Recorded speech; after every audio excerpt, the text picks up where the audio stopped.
Um mistério que já dura 10 anos. O que é verdade e o que é lenda no caso do ET de Varginha?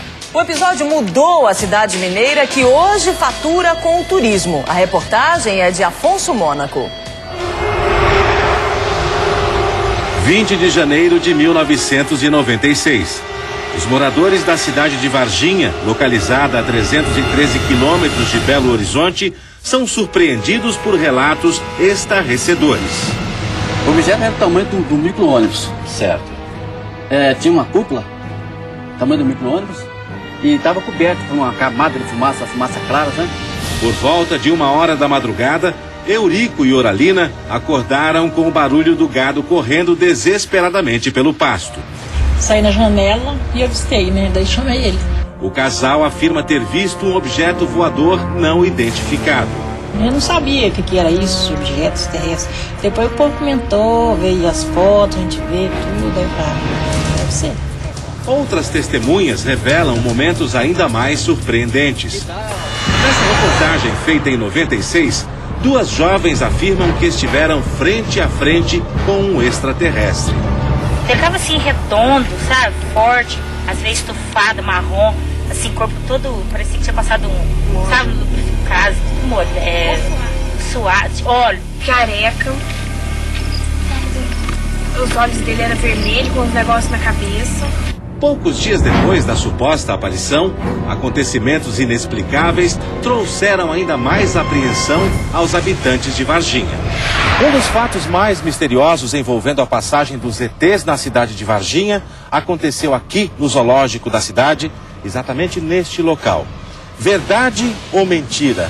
O fato é que depois disso, vários animais apareceram mortos e as causas jamais esclarecidas.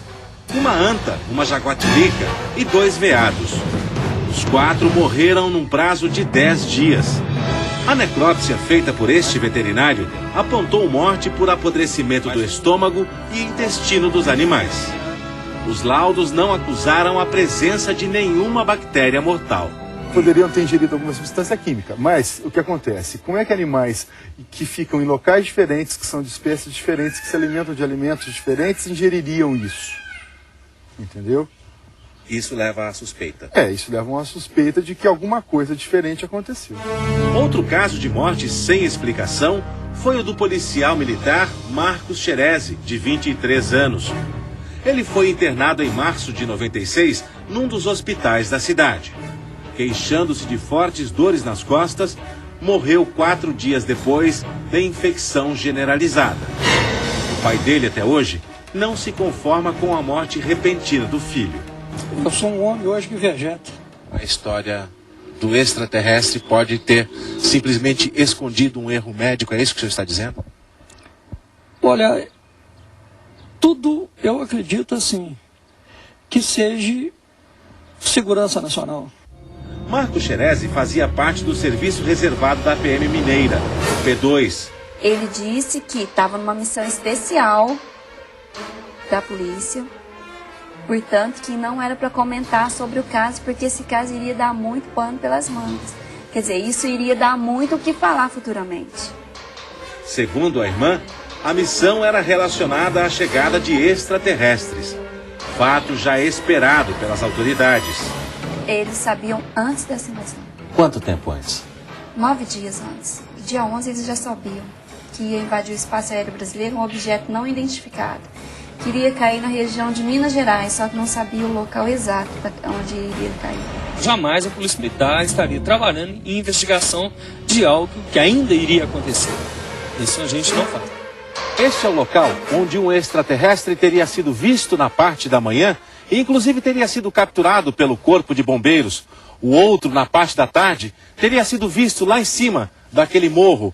Mas esta informação ficou apenas na boca das testemunhas, porque nenhuma fonte oficial confirma que o fato realmente tenha existido. O comandante do Corpo de Bombeiros estava de plantão naquele dia. Ele diz que não viu criaturas estranhas em Varginha. Para nós não chegou nenhuma mensagem, nenhuma ordem relativa a isso. E também não tive nenhum conhecimento a respeito desses fatos também.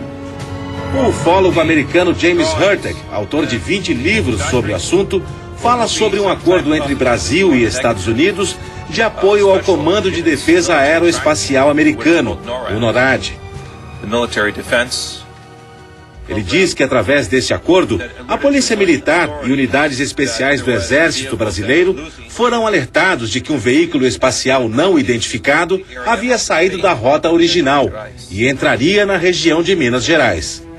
A informação permitiria às tropas militares reconhecer e capturar os ocupantes da nave. Para o ufólogo brasileiro Marco Antônio Petit, há fortes indícios de que as criaturas foram realmente capturadas. Nós tivemos vários militares do Exército, da Polícia Militar e também do Corpo de Bombeiros que resolveram colaborar com as investigações civis, e, inclusive se permitindo gravar em vídeo. Esses militares dessas três forças que eu citei, no caso o Exército, Polícia Militar e Bombeiros, garantem realmente que houve um acidente, aparentemente com uma nave de origem externa ao planeta, que duas criaturas realmente foram recolhidas e que essas criaturas depois foram levadas até a cidade de Campinas num outro comboio militar do Exército, sendo que uma dessas já saiu morta da cidade de Varginha. O especialista em medicina legal e professor da Unicamp, Badam Palhares, teria sido responsável pela necrópsia dos corpos. Isto nunca representou a verdade. Pode ser uma verdade para os ufólogos, né, que querem manter este padrão de procedimentos dentro da sua história, quando na verdade isto nunca aconteceu. Quase 10 anos depois, nossa equipe leva a Kátia de volta ao local da aparição. Ao chegar, estranhamente, ela se sente mal.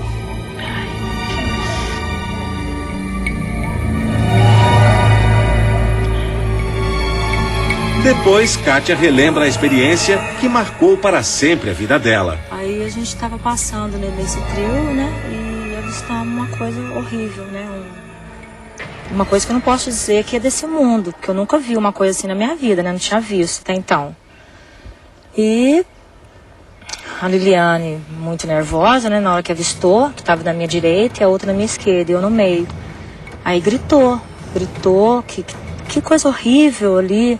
Aí que eu olhei, é uma coisa assim, agachado, olhando para nós com os olhos vermelhos e com o corpo assim, bem assim, com as veias assim, bem exaltada, sabe? E não fez nenhum movimento, só com o pescoço, né? Coisa leve, assim, com o pescoço olhou para nós, mas foi o suficiente pra gente já correr e gritar.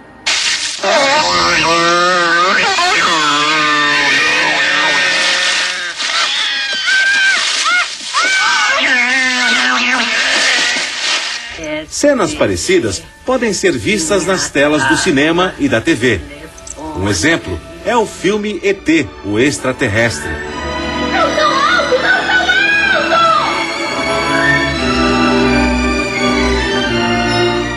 Ficção ou realidade?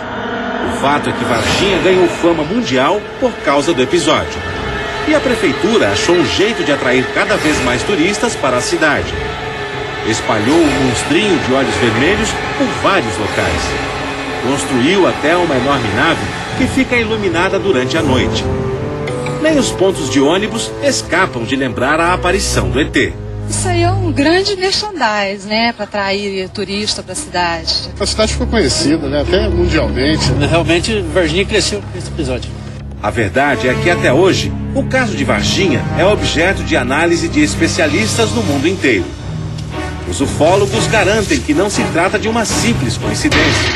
Ao contrário, será sempre um marco da realidade da presença de extraterrestres no nosso planeta. Eu não acredito e não desacredito, entendeu? Acredito. Não, acredito que existe vidas em outros planetas, não sei se é ET. Não acredito em ET. Acredito.